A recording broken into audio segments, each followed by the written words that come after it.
vamos tentar retomar o contato com o advogado popular e coordenador do programa Amazônia da Terra de Direitos, Pedro Martins. Bom dia, Pedro. Bom dia, você me escuta agora? Agora sim, Pedro, tá certinho aí. Você me escuta também? Sim, super bem, que bom que deu certo. Maravilha. Pedro, na semana passada, ali no âmbito, né, enquanto acontecia a Conferência das Nações Unidas sobre as Mudanças Climáticas de 2021, a COP26, a Terra de Direitos Uhum. lançou o estudo Sem Licença para Destruição, Cargill e as Falsas Soluções para a Crise Climática, apontando ali diversas ações dessa empresa transnacional que é enorme, né, ações de greenwashing, a chamada lavagem verde praticadas ali no Tapajós, no Pará. A Cargill opera, né, um terminal portuário em Santarém há quase 20 anos, trazendo fortes impactos ao meio ambiente e também às comunidades tradicionais da região. Eu queria que você falasse a respeito desse tipo de ação que a Cargill tem praticado, principalmente em relação ao que acontece em Santarém, no Pará. Certo. Então, a Caju opera o porto em Santarém há 18 anos, e a partir da instalação desse porto, a Cargill movimentou toda uma cadeia produtiva de soja e milho que não existia na região da BR-163, que é uma rodovia que liga Santarém com Cuiabá, e em torno dessa BR virou um grande campo de soja.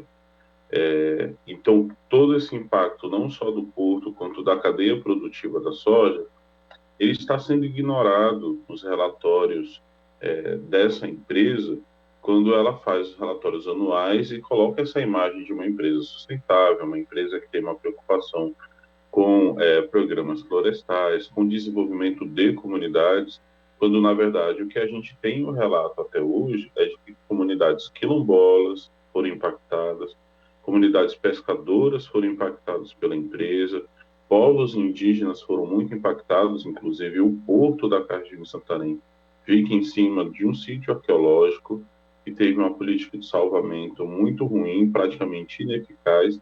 Então, como uma empresa que gera tantos impactos, em algum momento da história, principalmente em 2011, negou esses impactos a partir de um estudo de impacto ambiental, o EIA, apresentado para a Secretaria de Meio Ambiente, que praticamente ignorava a existência dessas comunidades. Então, esse estudo lançado pela Terra de Direitos coloca dúvidas sobre esses relatórios que a Cargill produziu de sustentabilidade e chama atenção para essa estratégia que empresas têm adotado do greenwashing.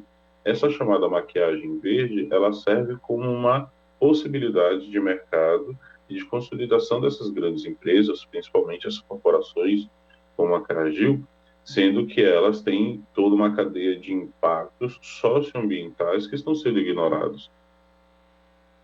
Inclusive a empresa assumiu alguns compromissos, como a chamada moratória, né? Por meio da moratória, as empresas como a Cargill se comprometem a não adquirir soja de áreas desmatadas da Amazônia, mas aí há denúncias de um outro tipo de lavagem, né? Da empresa subcontratando outras que, na verdade, adquiririam, né, esses produtos do desmatamento e repassariam. Queria que você falasse a respeito desse não cumprimento de compromissos assumidos com a Cargill também lá atrás.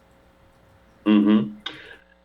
A Cargill fez esse pacto da moratória da soja através da associação Abiov. A Cargill faz parte da Abiov, e a Abiov foi que se comprometeu com a moratória da soja, que praticamente prevê que a compra da soja vai depender se a área foi desmatada ou não a partir de 2008. Antes o marco era 2006, depois com uma legislação ambiental diferenciada ficou 2008, mas o que a gente avaliou, tendo como base o ano de 2006, ou seja, 15 anos de execução da moratória da soja, é que ela tinha uns cálculos duvidosos. Por exemplo, a área não era desmatada, mas se a área de terra, essa fazenda, ela antes tivesse sido uma floresta, mas ela tivesse sido desmatada para a pecuária e depois ela tivesse passado para a soja, ela já não entrava nesse cálculo de uma área que foi desmatada para a soja. E o que a gente vai perceber é que em todo o eixo da BR-163, o que acontece para que a área seja destinada a um campo de soja é justamente isso. Quem derruba a floresta é principalmente a pecuária. A pecuária é o principal vetor de desmatamento nessa área. da Amazônia, na região oeste do Pará. Então, quem derruba a floresta é a pecuária, mas logo em seguida entra um capital maior, que é justamente dos sojeiros, é um grupo que se consolida como um grupo mais avançado do que o grupo da pecuária, pelo menos isso no eixo da BR-63, e aí sim eles transformam os campos de pasto em campos de soja, que são áreas que precisam ser planas. A monocultura da soja é feita numa área muito planificada, então isso exige que, inclusive, tenham tido outras culturas em cima dessa área. Então, que cálculo é esse da moratória da soja? Sendo que ele deixa muitas brechas, muitas possibilidades que a soja seja cultivada em área desmatada, e hoje ele é apresentado como uma grande solução de sustentabilidade. A soja precisa de desmatamento. A monocultura da soja significa justamente essa destruição da floresta amazônica. E como é que a soja se expandiu tanto durante esses 15 anos, e mesmo com a moratória que diz assim, não, mas nada foi desmatado. E essas dúvidas nós também abordamos nessa reflexão sobre as falsas soluções, até porque durante essa movimentação da COP26 ficou muito nítido a propaganda da neutralização das emissões dos gases de efeito estufa. E a neutralização também foi denunciada no estudo, porque são mecanismos de compensação. E mecanismos de compensação que estabelecem a seguinte correlação: se a empresa polui de um lado, mas ela investe em um mecanismo de proteção ambiental de outro, então ela estaria compensando a sua poluição, suas emissões de gases de efeito estufa. E isso não significa de maneira nenhuma justiça socioambiental, justiça climática, já que a área que está sendo poluída não vai ser controlada, não vai ser diminuída, e a área que está sendo protegida, na verdade, ela já era uma área de floresta e geralmente territórios tradicionais que estavam sendo conservados. Então, esse é um dos pontos específicos também que a gente aborda no estudo. Agora, no decorrer desse ano, salvo engano, em junho, a Terra de Direitos tinha já lançado um relatório mostrando os impactos socioambientais da instalação e do funcionamento desse porto em Santarém.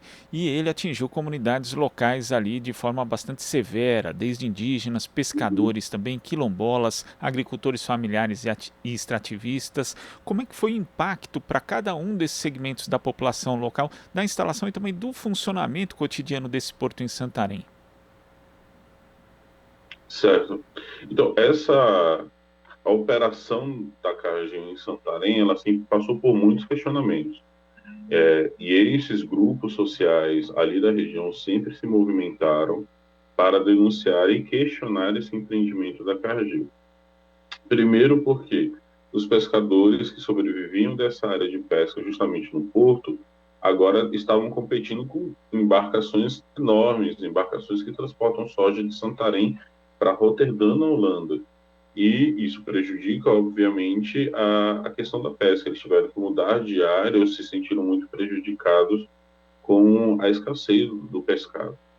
Os povos indígenas com essa situação do sítio arqueológico, mas também porque o campo de soja, a cadeia produtiva de soja, também é responsabilidade da empresa a partir do momento em que as fazendas de soja começaram a disputar terra ou invadir terras indígenas, mesmo que ainda não demarcadas, são terras indígenas, com seu direito originário garantido pela Constituição Federal e pela Convenção número 69 da Organização Internacional do Trabalho. Ou seja, tem um direito que está realmente sendo violado nesses casos. As comunidades quilombolas foram praticamente ignoradas no estudo. O estudo que foi lançado, já de uma maneira muito polêmica, porque a empresa já estava, inclusive, operando, sendo que o estudo é algo prévio à operação da empresa, mas aconteceu 8 anos depois da empresa já estar operando, e o estudo tinha várias fragilidades. Não teve todos os dados eram dados secundários, ou seja, não teve uma pesquisa direta que estivesse levantando impactos.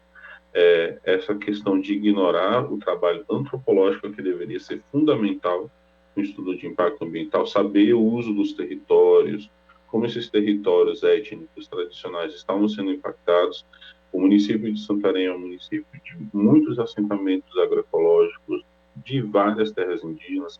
São 13 povos indígenas em Santarém, são 12 comunidades quilombolas, e essas realidades elas foram esquecidas. Inclusive, comunidades quilombolas que estão a menos de 10 quilômetros do empreendimento portuário. E pela lei, pela portaria interministerial 60 de 2015, a Cargill deveria, durante o seu licenciamento ambiental, ter feito estudos específicos complementares sobre o impacto aos quilombolas, sobre o impacto aos indígenas e sobre o impacto às comunidades tradicionais. Esse licenciamento ele nunca foi atualizado, ele nunca foi corrigido, para falar melhor. Isso é uma responsabilidade da empresa e uma responsabilidade da Secretaria de Meio Ambiente e Sustentabilidade do Estado do Pará, que até hoje emitiu licença de operação. Mas uma questão muito importante é que a última licença de operação da Cargill, ela expirou em 22 de novembro de 2020. Então, estamos até perto, né, de já fazer quase um ano de que a Cargill não tem essa licença de operação, porque ela precisa ser emitida pela Secretaria de Meio Ambiente e, por algum motivo, até hoje ela não foi emitida. A licença de operação, ela também prevê as condicionantes. Quais as obrigações dessa empresa? Ela precisa fazer relatórios ambientais, ela precisa fazer complementações, ela precisa fazer reparações, e essas reparações também hoje são muito importantes, porque mesmo que ela esteja consolidada, empresa de 18 anos de funcionamento, ela está consolidada na região, ainda mais sendo de grande porte, mas ela tem deveres também ainda hoje, e principalmente deveres de reparação. E você cita todos essas irregularidades em relação à questão do licenciamento ambiental, e existem ainda mais empreendimentos portuários à vista na região de Santarém, no Pará, e o Congresso Nacional também aí discute diversas regras que podem afrouxar ainda mais esse processo de licenciamento. Esse caso do Porto de Santarém da Cargill, ele também é um alerta para que o Congresso Nacional não faça isso, não faça nenhum tipo de flexibilização do licenciamento ambiental, já que já é tão difícil cumprir a lei aqui no Brasil? Perfeito, perfeito. Isso é um dos apontamentos que a gente faz. Ótimo ter tocado nesse ponto. É justamente isso. Se mesmo com uma legislação um pouco mais rigorosa, como nós temos hoje, empreendimentos como o Cargill ainda conseguem ser liberados, estão em operação há 18 anos, com várias necessidades de correção nesse licenciamento ambiental. E ainda assim a legislação brasileira reduz, flexibiliza as etapas de licenciamento, inclusive reduz principalmente a etapa de participação social e a etapa de consulta aos órgãos, como a FUNAI, como a Fundação Cultural Palmares, que são órgãos responsáveis por fazer análises sobre impactos a indígenas e a quilombolas. Então, realmente, é um exemplo de como a legislação ela precisa ser reforçada, se tornar, inclusive, mais rigorosa, ter uma fiscalização mais aprofundada, totalmente contrário do que está sendo discutido no Congresso Nacional para flexibilizar o licenciamento ambiental, como se as regras atuais dificultassem a instalação das empresas. E isso não condiz com a nossa realidade brasileira, principalmente com a nossa realidade amazônica, onde os empreendimentos se instalaram com muitas benesses e com muitas violações de direitos humanos.